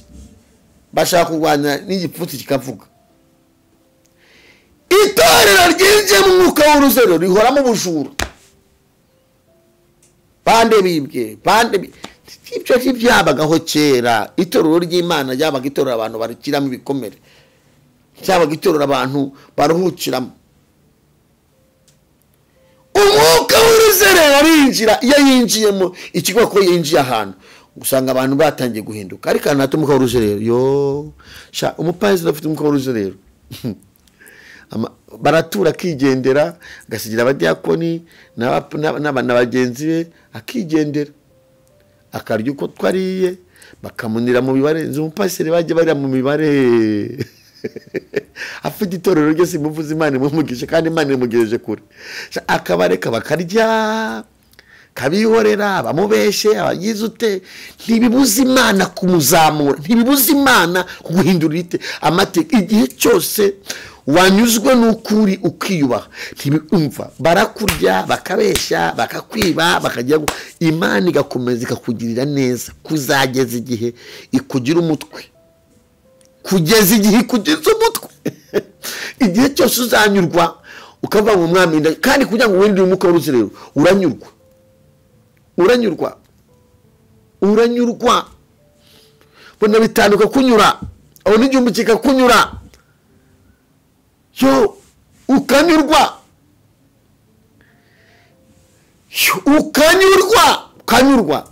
hanyuma uko ugenda unyurwa niko idata agenda kumereza akayuza, niko data agenda akingura imiryango, niko agenda akuzanira amaboko. Uko umuntu anyurwa akarwanya umwuka w'uruzerero, niko Imana igenda imuzanira amaboko. Dufite abahanzi barwanyije umwuka w'uruzerero, n'abakire muri iki gihugu, n'abakire bafite amafaranga, n'abantu bubahwa bazwi. Ariko igihe cyose uzabona umuntu yabaye umuhanzi afite umwuka w'uruzerero ntazakira. Uzarya 5 urye 2, ariko hari abandi ugenda ubigireho, icaro ubigireho, uriya muntu yanyuze n'ireko yose nyuzemo, uzasanga adafite umwuka w'uruzerero. Uzasanga ibintu bye abikora ahantu hamwe, afite ahabarizwa atuje. Umwuka w'Imana yambwiye ngo urwanye umwuka w'uruzerero, ugiye guhura n'Imana mu izina rya Yesu. Reka dusenga Imana. Data yakuntu nyongo urwanye umwuka w'uruzerero, ugiye guhura n'Imana, ugiye kubona igitangaza mu buzima bwawe, ugiye kubona Imana yitamura mu buzima bwawe, ugiye kubona Imana iguhindura amateka, ugiye kubona Imana ikuremera imashimwe. Urwanye umwuka w'uruzerero. Kandi namwe abantu munkurikiye mu gihugu cyacu, abantu munkurikiye ku migabane itandukanye y'isi, abari muri Amerika, ibikomere abantu mufite by'abantu mwahuye n'abantu bafite umwuka w'uruzerero, ndabizi ko mufite ibikomere muri benshi, abambuwe, ababeshewe, abantu bafite ibikomere barahuye n'abantu bafite umwuka wa Satani, umwuka mubi w'uruzerero. Abo ngabo ndagira ngo ubabarire umuntu wese waraguciyeho, ntabwo ari we yaranduye, Satani yaramurashe amuteza umwuka w'uruzerero. Uwo wakugeze gutyo yabanje kukubwira Imana, ntabwo ari we, ni Satani yamukoresheje. Rero mubabarire kugira ngo nawe ejo Imana izagukoreshe, kandi mubabarire kugira ngo Imana imukurikirane abashe gukizwa. Imana ibagire neza, Imana iturinde umwuka w'uruzerero. Wisabire, usabe mugenzi wawe, Imana ikuri umwuka w'uruzerero. umwuka w'uruzerero ntaguteranye n'abantu, umwuka w'uruzerero ntaguteranye n'igihugu, umwuka w'uruzerero ntaguteranye n'itorero, umwuka w'uruzerero ntaguteranye n'umuryango, umwuka w'uruzerero ntaguteranye n'inshuti zawe, umwuka w'uruzerero ntakwicira izina, umwuka w'uruzerero ntaguteranye n'abo utakekaga, umwuka w'uruzerero ntakwicira izina. nshuti yanjye, uramenye Satani urimo urakurashisha umwuka mubi w'uruzerero ntakwangirize ubuzima. Imana ibagire neza. Turi ku kiganiro kivuga ni gute Imana yadukiza umwuka w'uruzerero, ni gute wakira umwuka w'uruzerero ukuriho, ni gute wakimenya umwuka w'uruzerero ukiriho. Nabivuze icyambere kikuranga, uri umukozi w'Imana ntugira aho ubarizwa. Igihe cyose uzaba ufite impano z'Imana udafite ahantu ubarizwa, wararashwe. Ihutire kugira ahantu ubarizwa. Icya kabiri uzimenyaho, igihe cyose utazemera kuhugurwa, uzamenye ngo umwuka w'uruzerero Satani yaguteje. Igihe cyose utazemera guhugurwa, ukumva ko ibintu byose ibyawe ari byo bizima, uzaba wagiye. Icya gatatu, utangira gutinyuka. Satani akwereka ko ukomeye, akwereka ko wakaze, akwereka ko wabaye wahatari. uri zero, akwereka ko wabaye wahatari, ugatangira kuvuga ibitavugwa, ugatangira gutinyuka, ugatangira kwinjira hatinjirwa, ugatangira kuvuga ibitavugwa, ugatangira gutinyuka. Nibwo uzatangira ubuhanuzi bwo muri amvirope, ugatangira kubujugunya hanze. Satani aba yakurashe. Ntabwo ibintu byose bihanurwa bitangazwa kuri iyi mihanda. Reka ibi bintu byose bihanurwa, niko numvise abantu bavuga ngo ni imihanda da, niba wakaburemo ntumbaze. Ntabwo ibintu byose bihanurwa bitambuka kuri iyi mihanda. Reka hoya, hari ubuhanuzi bugenda muri amvirope ukabishyira nyiraho ukamuga ati inshuti y'Imana data yambwiye ibi. Igihe cyose uzumva ko ibyo Imana ivuze uzaza kubitangariza kuri ubu ahangaha, menya yuko waraswe. Satani yakwatatse kandi agiye kukurangiza. Uhanurura muzi, uzahatuye, uzahakorera, wamusanze uje kubisangiza abandi. Abo bantu bisangiza bisobanura iki? Umwuka w'uruzerero, ubwibone, ukugira ngo wakumenye, umenyekane. Si ukuzamenyekana. Umuntu watera icya gatanu kiza kuvuga ko watera umwuka w'uruzerero, ubwibone. Uzashakisha uburyo umenyekana no mu rusengero baba barimo. Niba abantu mumubwiriza amateraniro, umwigisha y'amabwiriza, ukumva umuntu ati Kinini Chicago Tarastamo iravuze, akiruka urusengero. 80% bari abantu ntabwo baba ari mwuka w'Imana. Bamwe abatumwe, abandi baba bavangiwe. Umwigisha ari kwigisha ukamuhanuriramo zero. Gusa ubuhanuzi ni umwuka w'ubwibone kugira ngo abantu bakumenye yuko urimo kwishakira, kugira ngo abantu bamenye ko hari umuhanuzi uhari bamukurikira. Ariko Imana nishaka kumenyekana izagukoresha, izagukoresha abantu bakumenye. Naho waba utuye Nyaruguru kure ahantu mu ishyamba, Imana nigutoranya. Yatoranyije Dawidi, abavandimwe be baramwanga na Saramwanga, Imana iramutoranya, baramumenya. Imana iramumenya, imutuma muhanuzi, imumenya ari mu ishyamba, aragiye inama za se ari mu ishyamba. Iravuga ngo Dawidi niwe ntoranyije, yanga Shama, yanga Aminadabu, iravanga aba ntago mbazi. Kwa Yesaya, ise wa Dawidi yitwa Isama. Nta kintu yari yaranze Dawidi, yaramujugunye, yaramwanza ati uzapfire mu ishyamba. Ariko gusenga ukanyurwa byatumye Imana imenya Dawidi, imusanga mu ishyamba.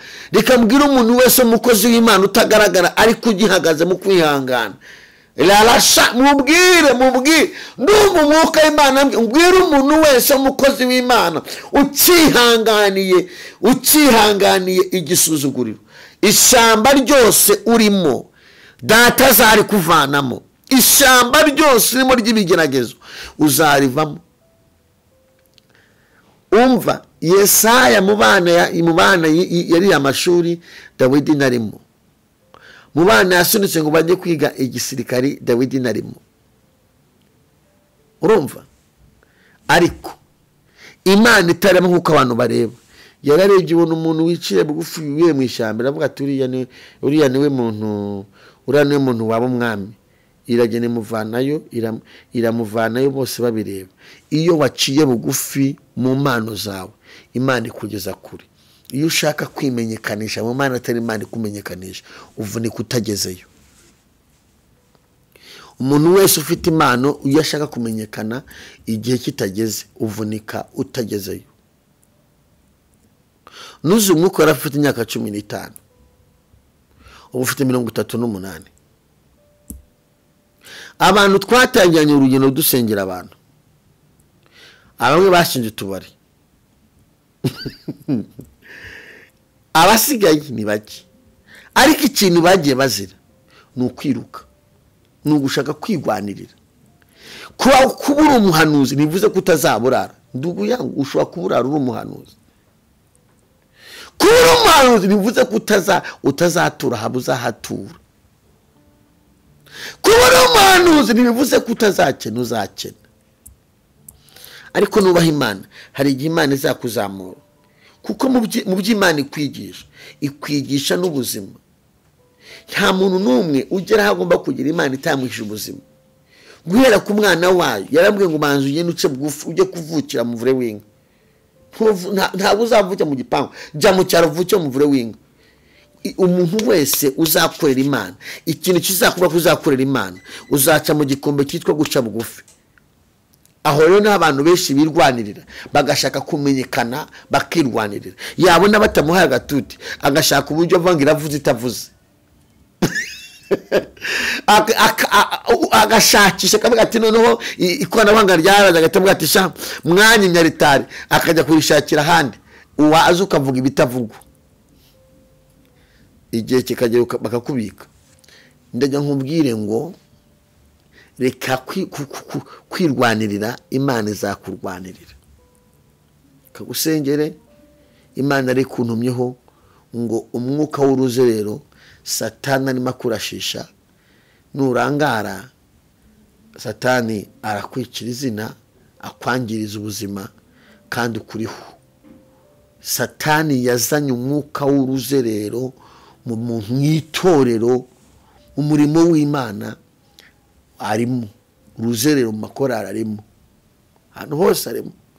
Dufite abantu barimba bagasatura bakaririmba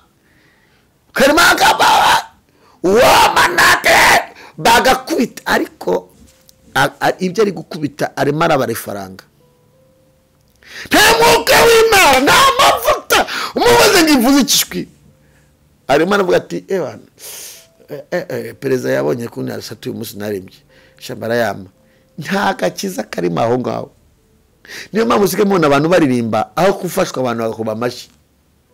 Kera abantu barembaga, abantu bakuzura umwuka wera bakarira.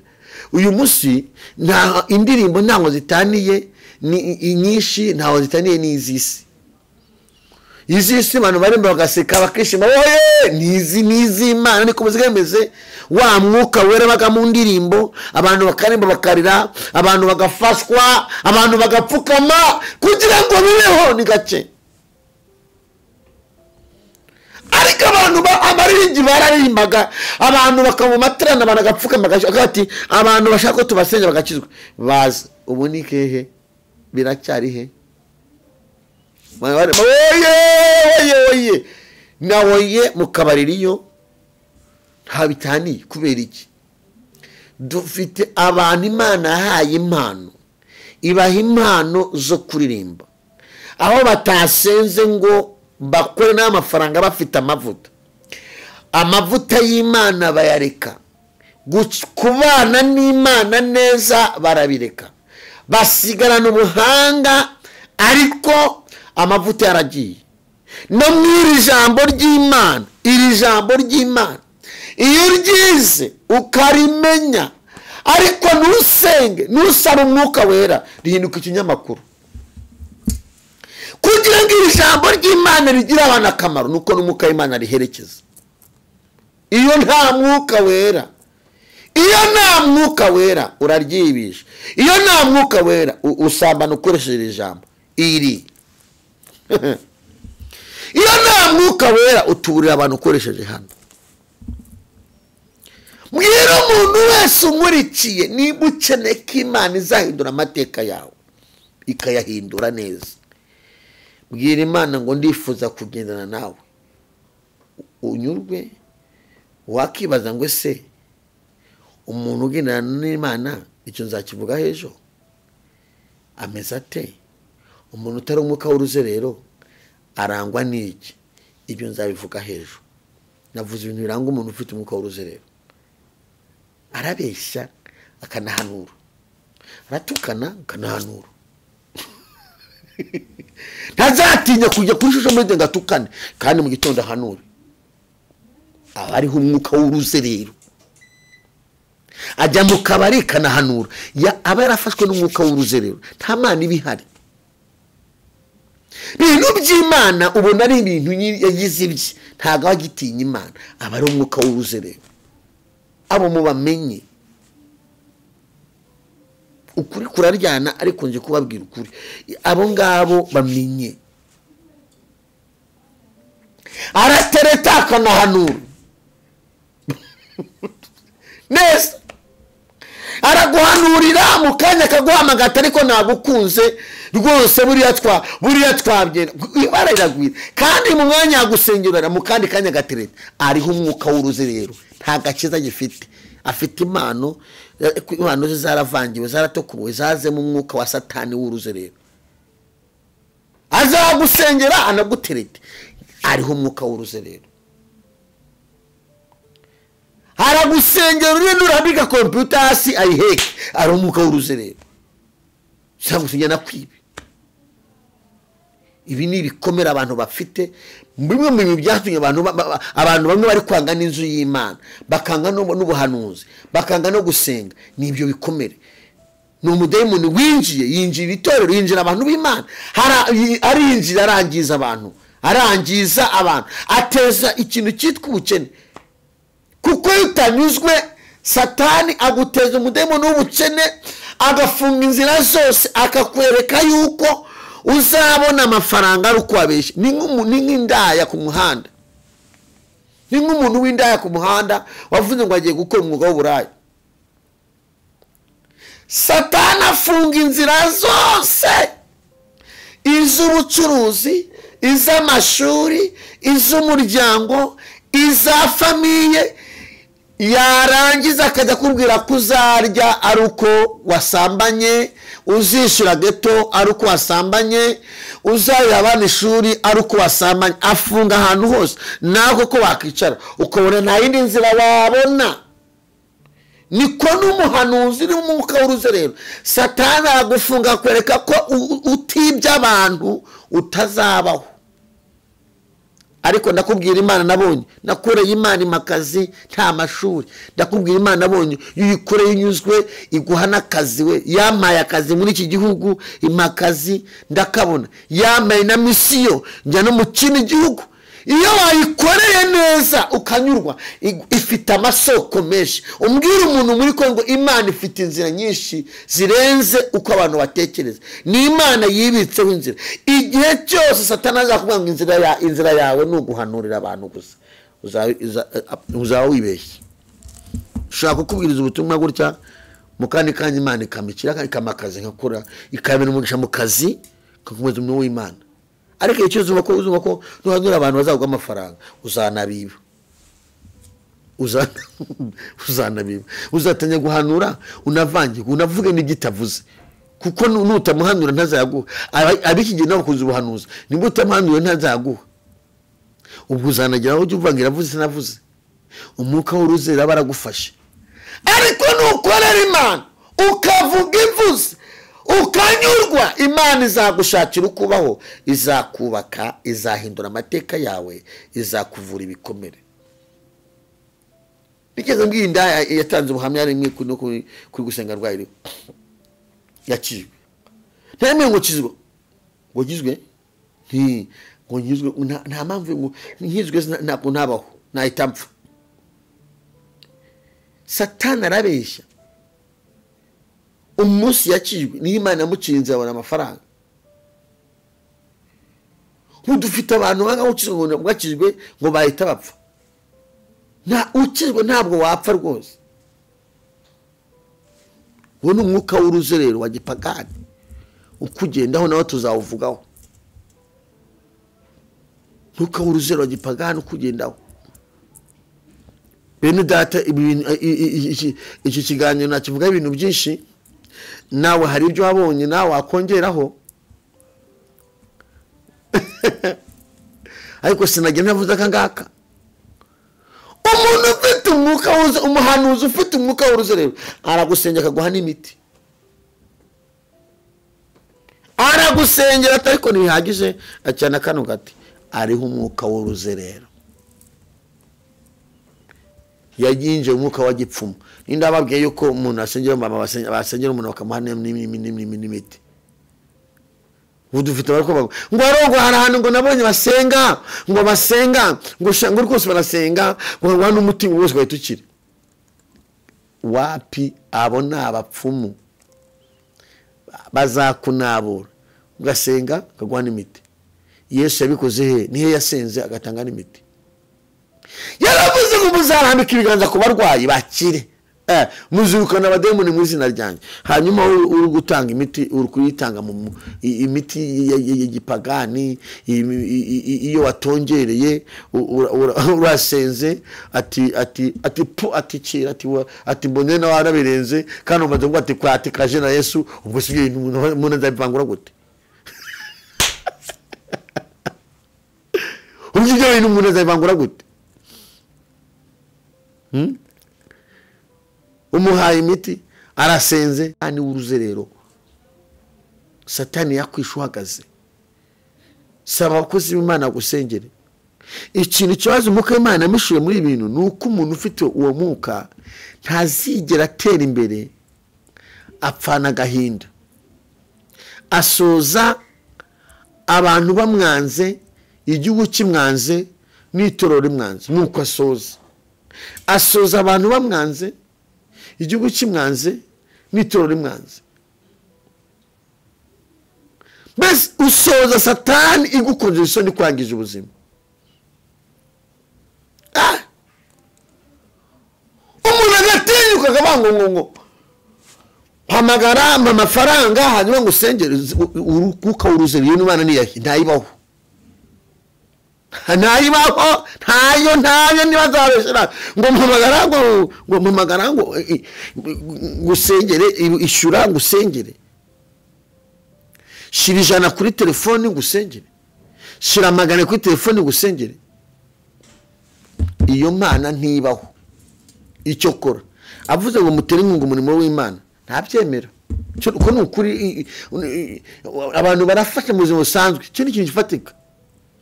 Havuga ati umukozi w'Imana nkorera Imana ngo mutere inkunga umurimo. Uko ni ukuri. Ariko ngo urasubizwa ari uko utanga amafaranga.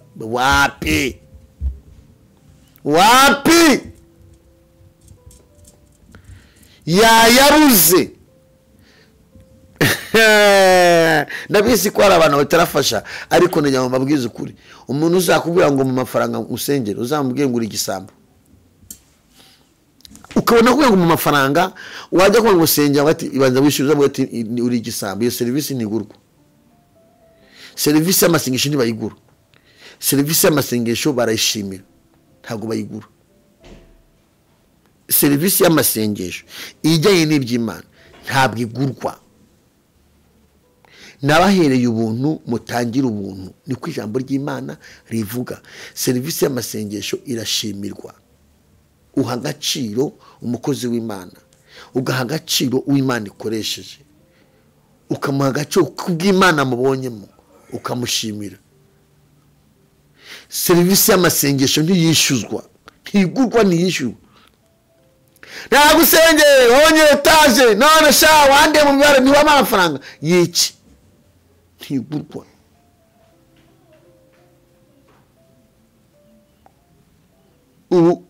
umuhanuzi wamanuriye ngo nzagira studio azanyishuze kuko yamanuriye ngo nzagira no studio yamanuriye avuye hanze mu gihugu cyo hanze hasanze hano ku musozi nari gusengera kuyibereye hanze ni muri kamera niyo ibereye azanyishuze nta kintu ufite nta n'inzozi mfite nta n'igitekerezo mfite hariya uzagira studio uzagira televiziyo uzagira radio uzagira ibiki hanyuma ahanure oye yakoreye Imana ishobora kumushimira ntaho namushimira hari abandi Imana izakoresha kumushimira ariko ni ngombwa ngo mushimire kuko ntiyanyishyuza umuntu wese uzagusengera uko nta kwishyuza nukuri uzamushimira n'umukozi w'Imana ariko umuntu uzakwishyuza uzamwime n'ay'amazi ni ngombwa ko tubabwira ukuri umuntu uzakwishyuza muri serivisi y'amasengesho ntuzamuhe na niri ntuzayimuhe kuko ntabwo azagusengera bivuye ku Mana bizavuye mu marangamutima kuko tayari kwishyura nimba wishyuye ntago azakubwiza ukuri nose umuntu wishyuye azakubwiza ukuri azakubwira ibibi azakubwira ibyiza ko wamwishyuye umuntu w'amafaranga arakubwira ibyiza ariko umuntu utahaye amafaranga akubwiza ukuri kw'ijambo nimba warakwemeza bati wazikuyemo nimba warabaturiye igisambo arakubwira Yesu nyine hanyuma wihane kandi umuntu kumenya ukuri ko kubatuye uzaruka umutima kandi uzamushimira serivisi y'Imana ntigurwa mbwire wowe wari ufite gahunda yo kuyamuhereza yarye cyangwa uyatange mu murimo w'Imana ntabwo serivisi y'Imana igurwa irashimirwa uzamushimire ariko nta kumugurira ngo yishyure dusengera abantu umwuka wa Satani wateye uri kuyobya bintu by'Imana mbwira abantu abapaseri abashumba abantu bafite abantu muyobora amadini abantu muyobora isengero igihe cyose uzabona umuhanuzi atinyutse akaguhanurira kuri aritari agatinyuka akaza akahanura ubwo buhanuzi ntibuvuye kuwiteka umwuka ugenzurwa na nyirawo igihe cyose uzabona umuhanuzi yikonsate akaza akakubwira iby'amakuba akakubwira ibintu bikwicira izina akakubwira ibintu bigusabya muri sosiyete igihe umuntu wese ufite abayoboye iyo uyoboye inama z'Imana ukaba ayoboye umurimo w'Imana akaba afite abana ayoboye yubahwe uwo muntu arubahwa mu ijuru baramwubaha nawe yaba ari umupagani Imana imuhindura ikiraro aba ari umupagani w'Imana ntabwo Imana yemera kumusebya imbere y'abayoboye ishwi ntibishoboka iraguhishira kuko muri babandi uyoboye niba warapfuye wenyine babandi uyoboye ntihabaramo na 50 ntihabaramo na 15 bakizwa ubwami bw'Imana bukamamara niyo mpamvu Imana imuhishira igihe cyo uzabona umuhanuzi yikosate akakubwira ati urapfuye waraguye warangiritse imbere y'abantu ubikubitira aho ngaho akira aho ngaho ntuzatuma ava aho ngaho umwuka wa Satani uyobya n'umwuka wa Satani wateye umwuka wa Satani uruzerero uwo bashaka ko bamuvuga nabi we bakakuvuga neza uwo hari igihe abafite abamutumye kugira ngo akwicire izina hagira abandi bicara ku ntebe uwo abari company abafite abandi bamutumye kugira ngo akwicire izina igihe cyose uzahanurirwa umuntu akavuga ngo umuntu uzashaka ngo yitwa kanaka ngo nguyu umwuka w'uruzerero umwuka wa Satani ntabwo Imana ishaka kuvuga ngo umuntu uzashaka ngo nguyu ngo numwicanye ngo bivuze ko ari uyu nguyu ikabahuza umutarakundanye zero ngo numwesikoro n'umwuka wa Satani kubita wegezeyo sibyo sibyo no yaba muri kumwe irivuga mu marenga bamenye ko ari we yurukuze mu mwuka ntubivugiraho uragenda ukabisengera ukabanga umwami umbwira ibyo bintu nzabivuga ariko umuntu ateye n'umwuka umwuka wa satani, umwuka w'uruzerero.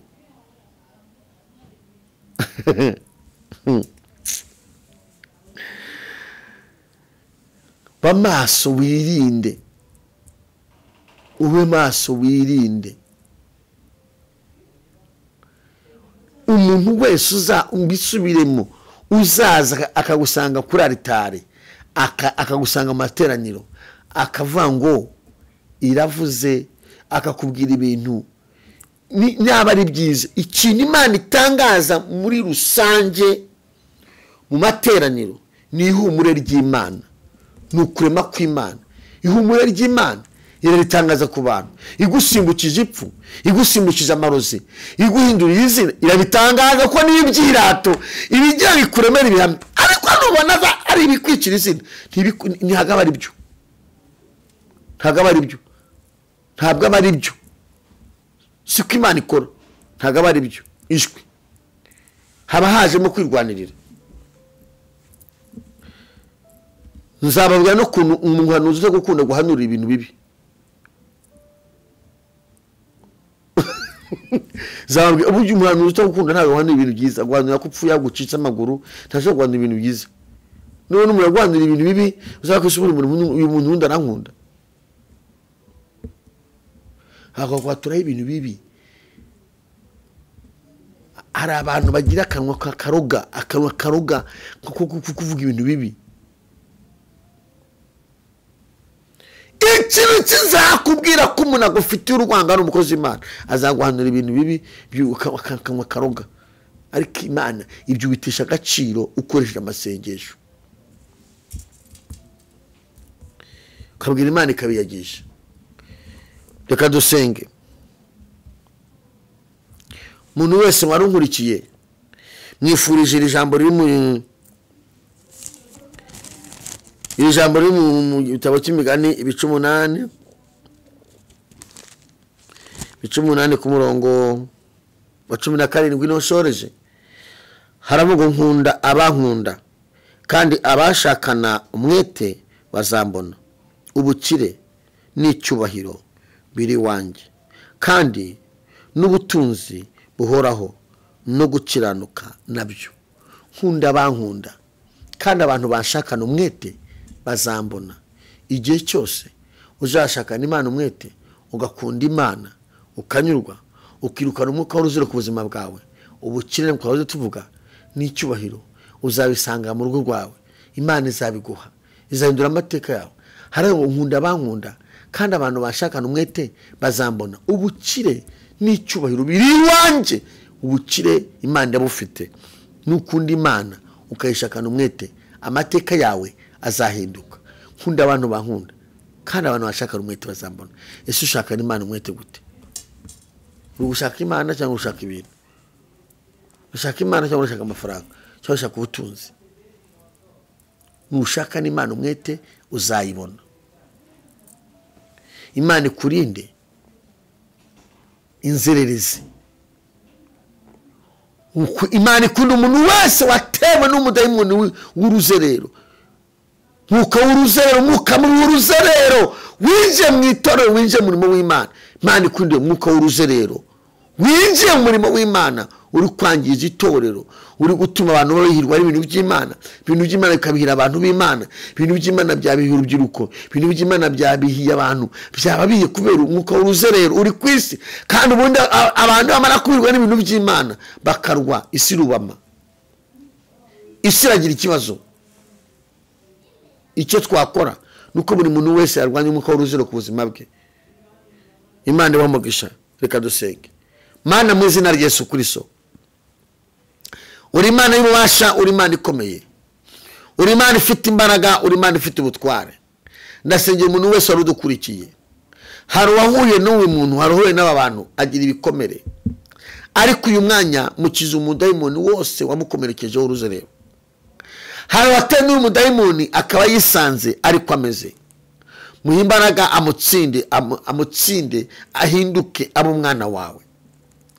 Ndatura imbaraga z'Imana, ndatura ubutabazi bwihuse, ndatura impinduka, ndatura amahoro, ndatura umugisha w'Imana, ndaturaga amateka ahinduke umuntu wese udukurikiye, uwitwa ko ari umukozi w'Imana, uwitwa ko ari umuhanuzi, uwitwa ko avugira Imana wese, mukize umwuka w'uruzerero mubi, umwuka w'uruzerero umukize, amateka ahinduke, muvureho ibikomere, muri mera amashimwe.